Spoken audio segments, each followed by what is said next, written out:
పాకిస్తాన్ మాజీ ప్రధాని ఇమ్రాన్ ఖాన్ ఎక్కడ? ఇప్పుడు ఈ ప్రశ్న పాకిస్తాన్లో సోషల్ మీడియాలో ట్రెండింగ్ అవుతుంది. పెద్ద ఎత్తున రూమర్స్, వదంతులు వ్యాపిస్తున్నాయి. ఇమ్రాన్ ఖాన్ను చంపేశారని. అసీం మునీర్, ఇమ్రాన్ ఖాన్ల మధ్య ఘర్షణ మనందరికీ తెలుసు. ఇమ్రాన్ ఖాన్ జైల్లో, పాకిస్తాన్లోని జైల్లో ఉండటానికి కూడా కారణం అసీం మునీర్. సో అసీం మునీర్ తన లైఫ్ కూడా అసీం మునీర్ నుంచి ప్రమాదం ఉందని జూలైలో కూడా ఇమ్రాన్ ఖాన్ పేర్కొన్నాడు. ఇమ్రాన్ ఖాన్ జూలైలో తనను జైల్లో సరిగా చూడడం లేదని, తనను హింసిస్తున్నారని జైలు సూపరింటెండెంటు అలాగే జైల్ ఇన్ఛార్జీలు తనపై దాడులు చేస్తున్నారు. అసీం మునీర్ ఆదేశాల మేరకు తనకేమైనా జరిగితే దానికి అసీం మునీరే బాధ్యత వహించాలి అని పాకిస్తాన్ తెహ్రీక్ ఇన్సాఫ్ నాయకుడు ఇమ్రాన్ ఖాన్ పిలిపించాడు కూడా. సో ఇప్పుడు తాజాగా వదంతులకు కారణం ఏంటి అంటే, గత నెల రోజులుగా ఇమ్రాన్ ఖాన్ సిస్టర్స్ను కలవనివ్వడం లేదు. ఆయనను సాలిటరీ కన్ఫైన్మెంట్, ఆయనను జైల్లో ఒక్కరినే ఉంచుతున్నారు. ఎవరిని కలవనిస్తలేరు. వీక్లీ ములాఖత్ అంటాం కదా జైల్లో.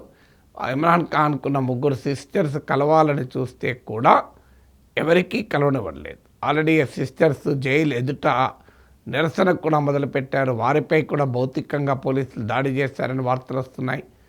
సో ఇమ్రాన్ ఖాన్ స్ట్రెచర్ పైన ఉన్న వీడియోలు, ఫోటోలు కూడా సర్క్యులేట్ అవుతున్నాయి. అయితే అవేవి నిజమని మనం చెప్పలేము.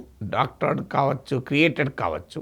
ఈవెన్ ఇండియన్ నేషనల్ ఛానల్స్ కూడా ఈ డెత్ అఫ్ఘాన్ టైమ్స్ అనే ఒక ట్విట్టర్ హ్యాండిల్, ఎక్స్ హ్యాండిల్ ఇచ్చిన వార్తను సమాచారం ఆధారంగా న్యూస్ రన్ చేసిన డిస్క్లైమర్లు ఇస్తున్నారు. ఇది ఇండిపెండెంట్గా వెరిఫై చేయలేదు అని.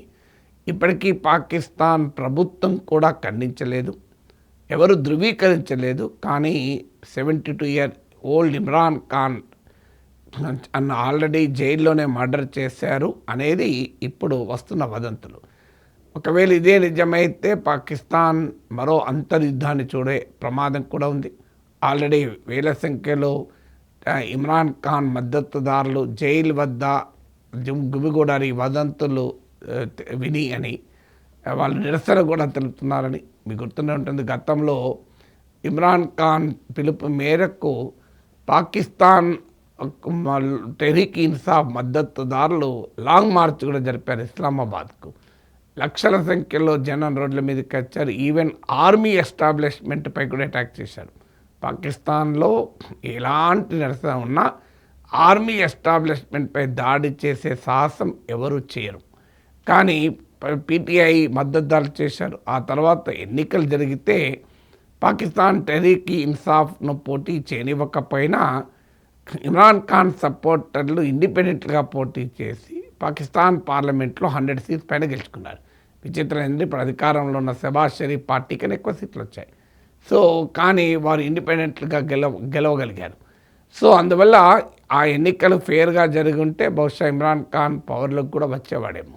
ఇది పాకిస్తాన్లో ఆర్మీతో బాగున్నవాడే అధికారంలో ఉంటాడు.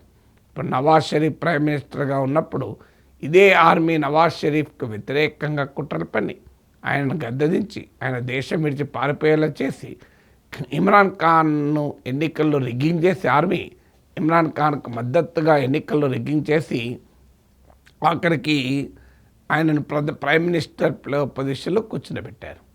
ఆ తర్వాత ఇమ్రాన్ ఖాన్కు ఆర్మీ నాయకత్వానికి గ్యాప్ వచ్చింది.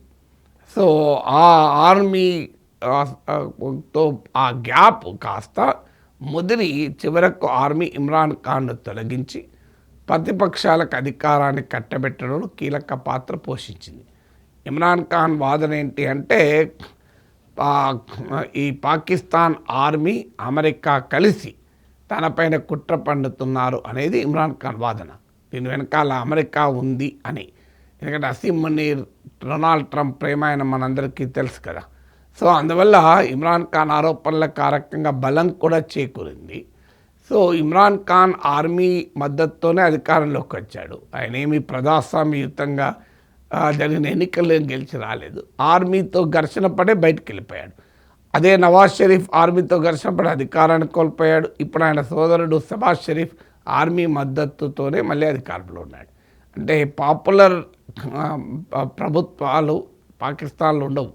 ప్రజల్లో కనుక ప్రభుత్వానికి చెడ్డ పేరు వస్తుంది అనుకుంటే ఆర్మీ వాళ్ళ నుంచి ఇంకోటి కూర్చోబెడుతుంది. లేదు ఆర్మీ ఇంట్రెస్ట్లకు సరిగా వ్యవహరించడం లేదు అనుకుంటే వాళ్ళని తొలగించి ఇంకోని పెడుతుంది. అలా ఇమ్రాన్ ఖాన్ పదవి పోయాక అనేక అవినీతి ఆరోపణలలో మోపి అతనికి జైల్లో వేశారు. సో జైల్లో నుంచే ఆయన పాకిస్తాన్ టెహ్రీక్ ఇన్సాఫ్ను నడిపిస్తున్నాడు కూడా. ఇప్పటికి కూడా వివిధ అంచనాల ప్రకారం ఇది one of the most popular leader in Pakistan. అందువల్ల ఇమ్రాన్ ఖాన్ మరణించాడు, ఇమ్రాన్ ఖాన్ చంపేశారు అనే వదంతులే నిజమైతే ఖచ్చితంగా పాకిస్తాన్ టెహ్రీక్ ఇన్సాఫ్ మద్దతుదారులు లక్షల సంఖ్యలో రోడ్ల మీదకి వస్తారు. సో ఇది పెద్ద ఎత్తున పాకిస్తాన్లో అన్రెస్ట్ కారణమవుతుంది, సివిల్ వార్ కూడా కారణమవుతుంది. ఆల్రెడీ బెలూచిస్తాన్ లిబరేషన్ ఆర్మీ, టెహ్రీక్ ఈ తాలిబాన్ పాకిస్తాన్, అటు బెలూచిస్తాన్లోను ఇటు ఖైబర్ పఖ్తూన్ఖ్వాలోను తిరగబడుతున్నారు. ఇప్పుడు ఇది దేశవ్యాప్తంగా కూడా మీకు పెద్ద అంశంగా ముందుకొచ్చే ప్రమాదం కూడా ఉంది. అయితే పాకిస్తాన్ దీన్ని తప్పించుకోవడానికి దీని వెనకాల ఇమ్రాన్ ఖాన్ వెనకాల కూడా ఇండియా ఉన్నారు అనే ఆరోపణ చేస్తే కూడా ఆశ్చర్యపడాల్సింది లేదు. బట్ నోబడి స్టిల్ మీకు డిస్క్లైమర్ ఏంటంటే ఇమ్రాన్ ఖాన్ నిజంగానే చంపేశారని ఎవరు ధృవీకరించలేదు. ఇప్పటికైతే ఇది వదంతులు. కానీ దీనికి ప్రాతిపదిక ఏంటంటే ఆయనను ఎవరిని కలవనీయలేడం లేదు నెల రోజులుగా. ఈయన వదంతులు ఎక్కడి దాకా వెళ్ళాయంటే ఆయనను క్రూరంగా హింసించి చంపడమే కాకుండా డెడ్ బాడీని కూడా జైలు నుంచి తరలించారనే స్థాయికి కూడా వదంతులు వచ్చాయి. వాళ్ళ సిస్టర్స్ కూడా ఆరోపించేది మమ్మల్ని కలవనివ్వడం లేదు, ఇమ్రాన్ ఖాన్ ప్రాణాలకు ముప్పు ఉంది, ఇమ్రాన్ ఖాన్ క్రూరంగా జైల్లో హింసిస్తున్నారు అని. ఇది పాకిస్తాన్ చరిత్ర. ఒక దేశానికి ప్రధానిగా పనిచేసిన వ్యక్తి దిక్కుతోచని పరిస్థితుల్లో జైల్లో క్రూరమైన హింసకు బలి కావడం, ఇంకో ప్రైమ్ మినిస్టర్గా ఉన్న వ్యక్తి దేశం విడిచి పారిపోవడం, సో సైన్యము ప్రత్యక్షంగా పరోక్షంగా రాజ్యం వెళ్ళడం, ఇది పాకిస్తాన్ చరిత్రలో ఉండేటువంటి అంశాలు.